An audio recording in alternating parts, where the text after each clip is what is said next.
Today, we're going to talk a little bit about the world, how it works. And I want you to keep in mind that these things were spoken and written into the Sefer of Rav Av by Rav Av over 1,000 years ago. Before we get into it, good morning, everyone. And thank you so much for joining me here on a brand new episode of Shaar HaBechinah. Now, have you ever stopped to think about how fragile life really is? Right? So the world we're going to talk about. One tiny shift in the balance of nature, for instance, the sun being slightly closer or slightly further, and we wouldn't be here. If the sun were a little bit larger or a little bit smaller, right, we'd also either burn up to a crisp or freeze to death. And yet here we are, thriving on this world, because the sun is exactly in the right place and it's exactly the perfect size. And that's not by accident. That is God's precision. And that's His wisdom. Now think about it.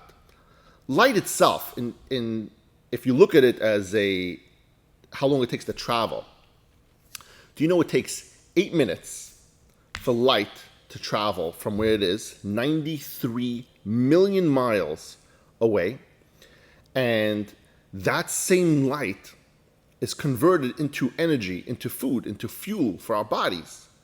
Every heartbeat and every movement that we make, every word that we speak is powered by the light. That solar energy is not just for your EV. It's not just for your house. It's designed to be able to sustain growth on this planet, on planet Earth. And without it, the world wouldn't exist. There would be no life. So can we really say that this is coincidence? Or do we see Hashem's fingerprints attached into creation, into the sun, for instance?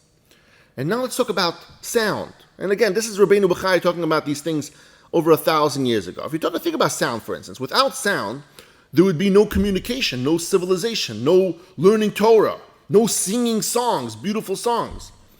The eardrum is delicately designed to receive sound waves. What it does with those sound waves, it converts them into electrical signals, and it sends a message to the brain instantly. And that's how you know what you heard, what the person spoke. And the complexity of this system should take our breath away. Why? Because, think about it. I'll give you a better idea. Why don't you think about the day that we were able to communicate via a phone wire? How does that work? If you think of the science in that, that's absurd, right?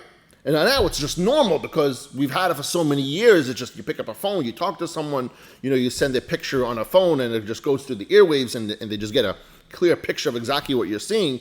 And you might not think about it anymore. But in reality, when they just came out, people start thinking about it. And this is what life is about.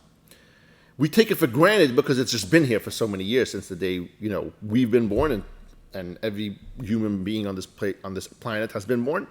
And so we look at it in a way of just normal, but in reality, there's just so much behind it. There's so much chachma, as Rav Av says.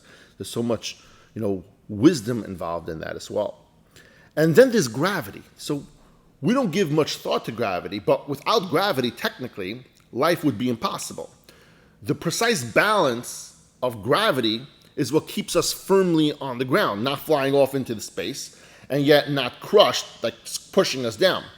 And gravity is so finely tuned that even if there were slight differences in that gravity, in how much it pulls and how much it pushes, human life could not exist. And gravity, as well, is Hashem's invisible hand holding the world together. Gravity on different planets are different. There's different gravities. There's lighter weights. Like if you go to the moon, it's lighter or it's heavier. Honestly, I'm not even sure. But you go to outer space and there is no gravity or very little gravity. That's why we float over there. And so imagine if you're operating in this world with gravity like in space. It'd be cool, but it'd be difficult for you to get stuff done. Or take something as simple as salt. Here's the interesting about salt. Do you know what salt is made out of? Salt is made out of two elements, sodium and chlorine.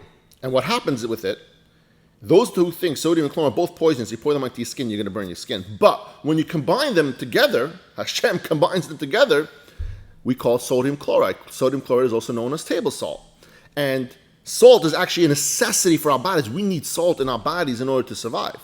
So you see, Hashem takes two opposite things, like sodium and chloride, both of which are super harmful to a human being on its own. But when he puts them together and he compresses it and makes them into sodium chloride, also known as salt, we have something that we actually need. We need to have salt in our body in order to survive.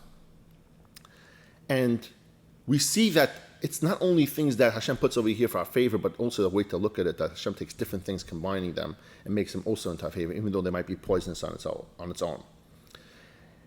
And he finishes off over here. The earth itself is also covered with soil, rich with nutrients, and supplied with the exact balance of water and temperature to sustain life. That's what we have over here. And the soil works together with the billions of bacteria that are in there to create fungi, to make crops grow. And the water cycle of the rain ensures that the rain falls at the right time in the right place. And this is a massive system of cooperation between the winds. And if you think about how that whole thing works, in order for it to come to a field, in order to plant it. And all this has been operating exactly with precision since the beginning of time. When we pause to reflect, we see that none of this could have come about by chance. I know, people think it's just science, it just is what it is, but it's not possible. If you think about it deeply, it's not possible for these things to be random. The miracle of light, the miracle of sound, of gravity, how salt is created, soil and rain, they all testify to Hashem's plan and his kindness. This world is not random. This world is purposeful.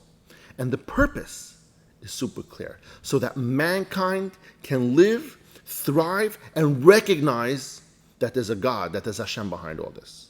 So the question we are left with, will we open our eyes and see it all? Thank you, everyone, for joining me here today, and I love you all.